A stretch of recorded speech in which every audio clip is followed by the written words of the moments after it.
테헤란 도심 이맘 호메이니 광장으로 향하는 거대한 조문 행렬 위로 수십만 명이 검은 옷을 입고 걸어가고 있었다. 최고 지도자 알리 하메네이의 장례 예배가 시작되려던 순간 하늘이 갑자기 두 갈래로 갈라졌다.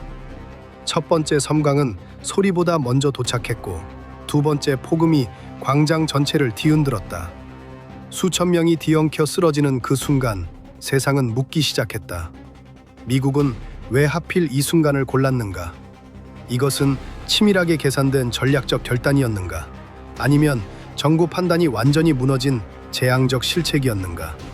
사실 이 참극은 갑자기 튀어나온 것이 아니었다. 하메네이의 갑작스러운 사망 이후 몇 주 동안 페르시아만의 공기는 서히 무거워지고 있었다. 워싱턴은 이란 내부의 권력 공백을 기회로 보았고 제럴드 알 포드 항공모함 타격전단이 조용히 페르시아만으로 이동했다. 알레이버크급 구축함 5척이 호위를 맡았고 수면 아래에서는 코네티컷 원자력 추진 잠수함이 호르무즈 해협 인근을 감시하기 시작했다. 카타르의 아르다이드 공군 기지에는 F-35C와 F/A-18 편대가 속 도착했다. 위성 사진을 분석한 분석가들은 이것이 단순한 견제 배치가 아니라는 것을 직감했다. 펜타곤의 상황실에서는 매일 밤 새로운 브리핑이 이어졌다. 국가안전보장회의는 이란의 핵시설 재가동 정황을 근거로 선제적 대응 시나리오를 검토했고 몇 참모는 하메네이의 장례가 이란 지도부와 혁명수비대 고위 인사들이 한자리에 모이는 유일무이한 기회라는 점을 강조했다. 반면 테헤란의 최고 국가안보회의는 미군의 이례적인 전력 집결을 도발로 규정하며 전군의 경계태세를 발령했다. 양측 모두 상대가 먼저 움직이기를 기다리는 위태로운 침묵이 며칠간 이어졌다. 침묵을 깬 것은 이란이었다. 그날 새벽 샤헤드 136 자폭 드론 편대와 파테흐 110 단거리 탄도미사일이 바레인의 미 해군 마나마 기지와 호르무즈 해협을 지나던 미군 함정들을 향해 동시에 날아들었다. 레이더 화면 위로 수십 개의 점이 순식간에 늘어났고 방공체계가 미처 다 걸러내지 못한 일부가 목표에 명중했다. 펜타곤은 일공격을 지체 없이 전쟁 행위로 규정했다. 이란 측은 이것이 자국 영토와 지도부를 위협하는 미군 전력 집결에 대한 정당한 선제적 방어였다고 주장했다. 호르무즈 해협 상공에서는 그 직후부터 무인기들이 서로를 뒤쫓기 시작했다. 이란의 소형 자살 드론과 미 해군의 요격 드론이 뒤엉켜 낮은 고도에서 고개 비행을 벌였고 몇은 서로 충돌하며 바다로 떨어졌다. 근처를 지나던 유조선 한 척이 파편에 맞아 불길에 휩싸였고 승무원들이 구명정으로 몸을 던지는 모습이 통신 채널을 통해 실시간으로 전해졌다.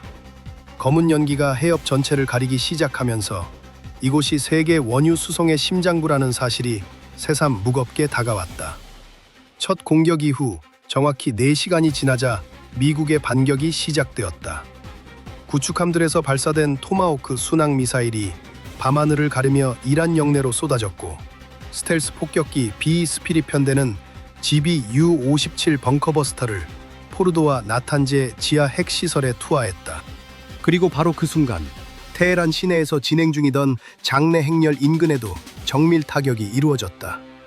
미국은 즉시 성명을 내고 표적은 애도 행렬이 아니라 그 인근 모스크 지하에 은닉된 혁명수비대 지휘 벙커였다고 주장했다. 그러나 실제로 그 순간 광장을 가득 채우고 있던 것은 무기가 아니라 조문객들이었다. 폭발 이후 테헤란의 거리는 순식간에 지옥으로 변했다. 부상자들이 서로를 부축하며 골목으로 뛰어들었고 모스크 첨탑 위로 검은 연기가 치솟았다. 구급차 사이렌 소리와 사람들의 울부짖음이 뒤섞였고 스마트폰으로 찍힌 흔들리는 영상들이 순식간에 전 세계로 퍼졌다. 이 장면을 지켜본 사람이라면 누구나 같은 질문을 던지게 된다. 애도의 자리를 향한 이 타격은 전쟁 중에도 넘어서는 안 되는 선을 넘은 전쟁 범죄인가? 아니면 지휘부를 마비시키기 위해 감내해야 할 정당한 전술인가? 이 질문에 명확한 정답은 아직 아무도 내놓지 못하고 있다. 지상에서의 대응은 그날 밤을 넘기지 않았다. 이란은 T-72 전차 대열과 기계화 보병 부대를 이라크 국경 쪽으로 신속히 이동시켰고 이라크와 시리아에 주둔한 시아파 민병대들은 동시다발적으로 미군 기지를 향해 로켓 공격을 퍼부었다. 혁명수비대 최고사령부는 국영방송을 통해 예비군 50만 명 동원령을 선포했고 전국의 모스크마다 자원 입대를 위한 긴 줄이 이어졌다. 국경 지역의 마을들은 순식간에 텅 비었다. 사람들은 낡은 트럭에 아이들과 이불 몇 채만 싣고 도로를 가득 메운 채 안전한 곳을 찾아 이동했다. 이라크 접경 지역의 검문소 근처에서는 취재진들이 총격 속에서 몸을 낮춘 채 카메라를 들고 있었다. 한 기자는 방탄조끼 위로 흙먼지를 뒤집어 쓴 채 마이크를 든 손이 떨리는 것을 숨기지 못했다. 피난민 행렬 속의 한 노인은 며칠 전까지만 해도 우리는 그냥 평범하게 시장에 다녀오는 일상을 살고 있었다고 되뇌었다. 그 말은 이상하게도 낯설지 않았다. 전쟁의 첫 순간까지도 우리 대부분은 그저 평범한 하루를 살고 있었을 뿐이라는 사실을 이 장면은 조용히 상기시켰다. 사상자 규모가 서히 집계되기 시작하면서 숫자는 점 더 무거워졌다. 장례 행렬에서 사망한 것으로 추정되는 인원은 최소 200명에서 최대 400명에 달했다. 개전 첫 6시간 동안 미군의 타격으로 파괴된 이란 군사시설은 17곳으로 확인되었다. 미국은 FA-18 2대와 MQ-9 무인기 1대를 잃었고 약 34명의 병력이 전사했다. 이란은 모우지급 호위함 3척, 미사일 발사대 11기를 상실했으며 전사자는 1200명을 넘어섰다. 이 숫자들 뒤에는 각 이름과 가족이 있는 사람들이 있었다는 사실을 화면 속 그래프는 결코 말해주지 않는다. 도대체 지금 이 순간 이 전쟁이 터진 것에 대한 책임은 누구에게 있다고 봐야 할까? 해상에서의 전투는 시간이 지날수록 격렬해졌다. 이란의 투판급 고속정들이 소규모 편대를 이루어 페르시아만을 지나는 유조선들을 향해 기습적으로 접근해 로켓과 기관포를 퍼부었다. 포드 항공모함은 자폭 드론 한 대의 상부 구조물을 직격당해 함내에 일시적인 화재가 발생했다. 그러나 곧이어 출격한 F-35C 편대는 정밀 타격으로 이란의 모우지급 호위함 3척을 연속으로 격침시켰다. 함교 위로 검은 기둥처럼 솟아오르는 화염과 바다로 뛰어드는 승조원들의 모습이 위성 중계로 전해졌고 구조를 위해 접근하던 다른 함정들 역시 포격 위험 속에서 작업을 이어가야 했다. 하늘에서는 또 다른 전선이 열렸다. 테헤란 인근 상공에서는 이란 방공망을 뚫고 침투한 F-35C 편대와 노후화된 이란 전투기들 사이에 짧지만 치열한 교전이 벌어졌다. 호르무즈 상공에서는 정찰용 드론과 요격 드론이 뒤섞인 채 서로를 추적하는 장면이 이어졌고 한 대가 격추될 때마다 지상의 방공포가 일제히 조명탄을 쏘아올리며 하늘을 밝혔다. 이 모든 장면은 단순한 군사 충돌이 아니라 두 나라가 더는 뒤로 물러설 수 없는 지점까지 서로를 밀어붙이고 있다는 것을 보여주고 있었다. 긴장이 최고조에 이른 것은 이란이 줄피카르 미사일을 텔아비브 방면으로 발사한 순간이었다. 이스라엘은 즉각 F-16I 편대를 출격시켜 발사대로 추정되는 지역을 타격했고 이는 사실상 이 전쟁이 페르시아만을 넘어 중동 전역으로 번지는 신호탄이 되었다. 이에 대응해 미군은 하이마스 다연장 로켓과 추가 순항 미사일을 동원해 테헤란 인근의 군사 인프라를 대대적으로 재타격했다. 만약 여러분이 그 순간 이란 지휘부의 자리에 있었다면 국경을 넘어 확전하는 이 흐름 속에서 어떤 결정을 내렸을지 자문해 볼 만하다. 이란의 최고 국가안보회의는 밤새 불이 꺼지 않았다.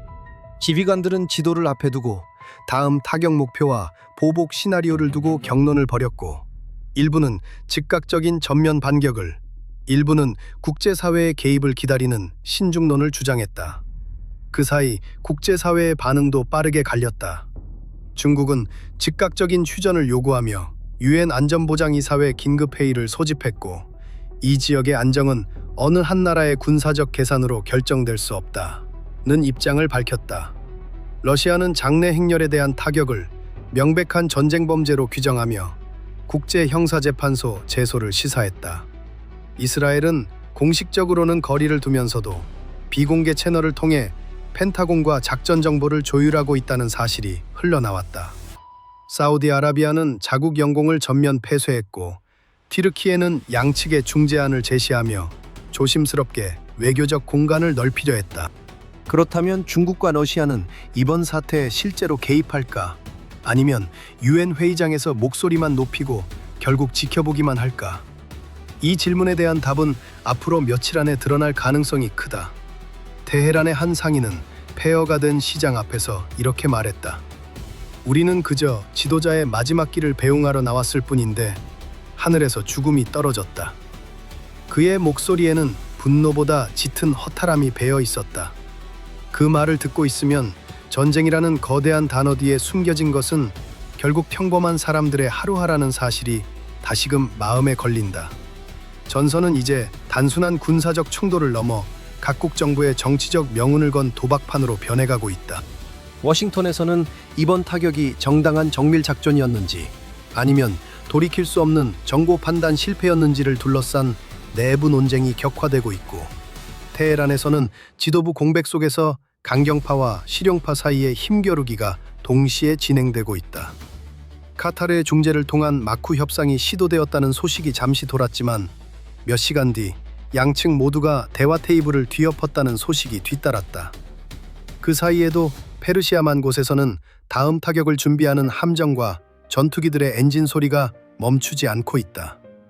지금 이 순간 양측 모두 병력을 재배치하고 다음 타격 목표를 조율하며 이번 충돌이 단순한 국지전에서 지역 전체를 뒤흔드는 전면전으로 번질 준비를 마쳐가고 있다. 협상은 사실상 무너졌고 외교관들은 회의준들은 회의장을 떠나며 더 이상 할 말이 없다는 표정을 지었다. 세계는 지금 누구도 되돌릴 수 없는 문턱 앞에 서 있다.